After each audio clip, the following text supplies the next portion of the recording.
సుప్రీంకోర్టులో ఒక అరుదైన సన్నివేశం చోటు చేసుకుంది.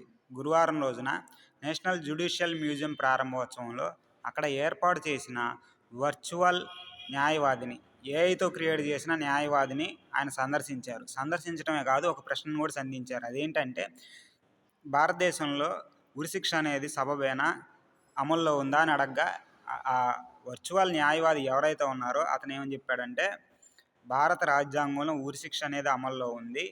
ఎందుకంటే అరుదైన కేసుల్లో కఠినమైన నేరాలు చేసేటువంటి వాళ్ళకి ఈ ఉరిశిక్ష అనేది విధిస్తారు. అది కూడా సబబే అన్న విధంగా ఆ వర్చువల్ న్యాయవాది, ఏదో క్రియేట్ చేసినటువంటి న్యాయవాది వాదించారు.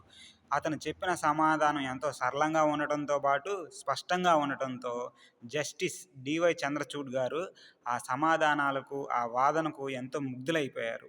ఇలా వర్చువల్ రియాలిటీని ఉపయోగపడే విషయాలకు వాడడం అనేది ఎంతో ముఖ్యం.